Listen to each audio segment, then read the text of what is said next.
What's up guys? Today I'm excited to share a new series with you guys. It is called Chasing Questions and it's all about answering your guys' questions from Twitter, Facebook, Instagram, and my Anchor show where I ask a lot of questions of you guys, trying to find out what you want answers to, whether it be a beginner's question, music production, or whether it be something about recording or mixing.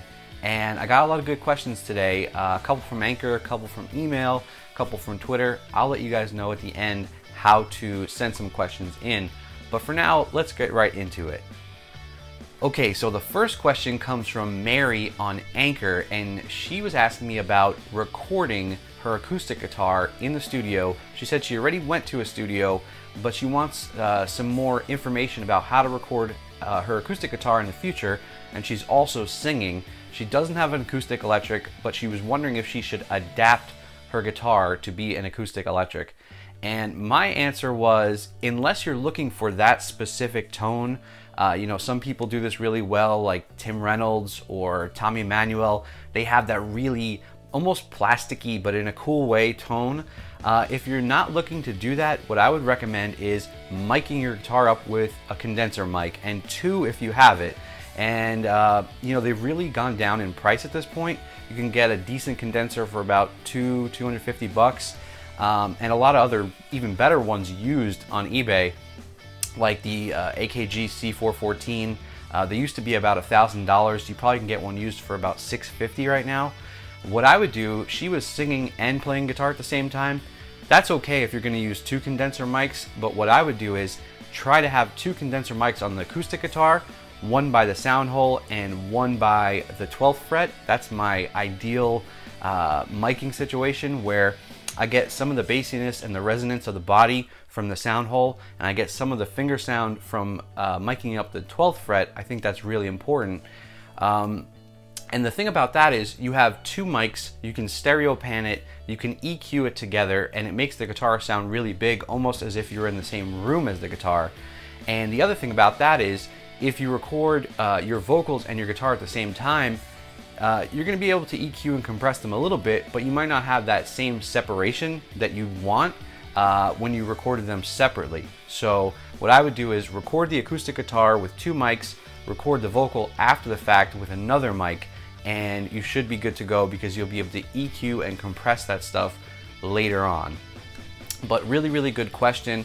If you're just getting into mics right now, some of the mics that I would recommend that are not in the $650, $1,000 price range are the Rode mics. A lot of the Rode mics carry a really good warranty, and they have you know, just pretty decent sound that you can EQ out in the mix what you don't want there.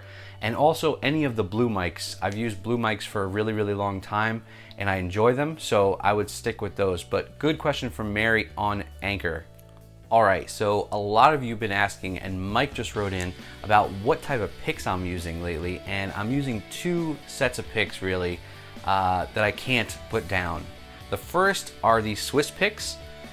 This is one of the Swiss picks in glow in the dark, and this is one in their cheddar looking orange. And the cool thing I like about these is that they have these really good grip holes so that if your fingers are sweating, they're not going to fall out of your hands. And they're really fairly priced, and they are made in the US, so I really, really enjoy those.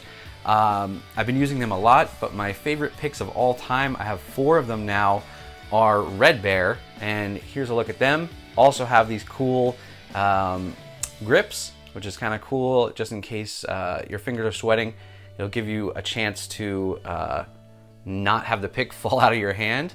And it has these cool speed bevels on either side. A little hard to pick up on this camera, but these are awesome. And the reason I got into them at all, my favorite guitar player right now is Guthrie Govan. I got his signature pick right here. It is really, really cool. This is almost like a Jazz 3. What they try to use is this material that simulates tortoiseshell. So it's very, very hard. And I've been using these picks for months, and they haven't had any signs of wear. They have a pick care kit if you need that. They're a little bit more pricey. These are about 20 to 30 bucks generally.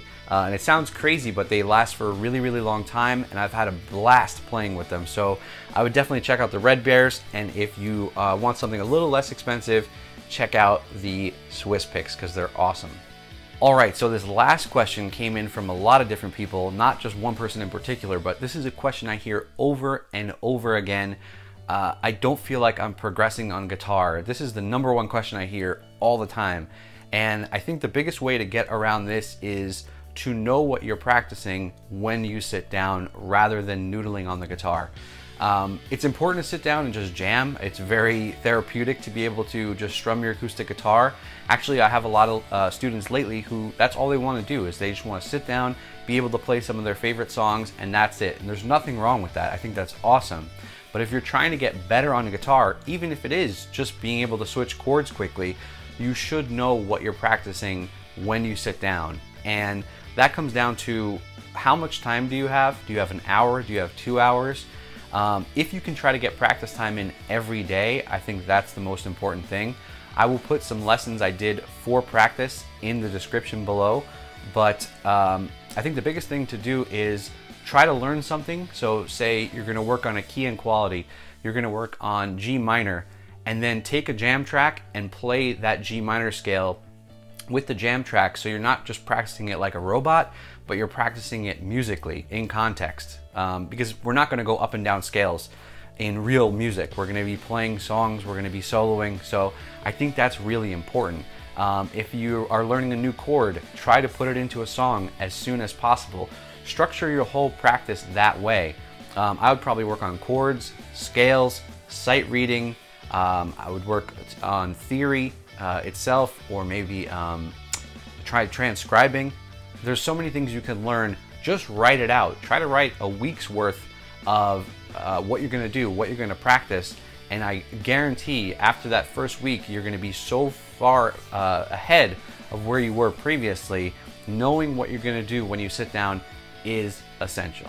All right, thank you guys for hanging out to the end of the video. Not everyone always hangs out to the end of the video, but you're in luck because I am doing another giveaway, and it's specifically on this video. So if you hung out towards the end, what I'm giving away is this Hartke guitar and bass tuner.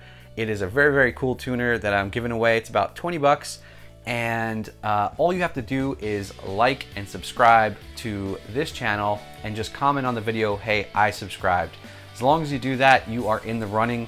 Last month, I did a contest where I gave away Ernie Ball strings and a bunch of Dunlop picks. So I figured, hey, why not do another contest for this Hartke tuner? If you have any questions on anything, guitar or recording or again, music production or mixing, please let me know. You can go to the Facebook page, which is facebook.com/chasingsound, or you can go to Twitter, twitter.com/chasingsound, and ask any questions there. You can use the hashtag #chasingquestions. We're also on Instagram and Anchor. It's anchor.fm/chasingsound. If you want to hear somewhat of a behind the scenes of what I'm doing here at Chasing Sound, I would love to answer your questions on episode 2 of Chasing Questions. And if you enjoyed this video, again, please like and subscribe to the channel. Thank you so much. I will see you in the next video.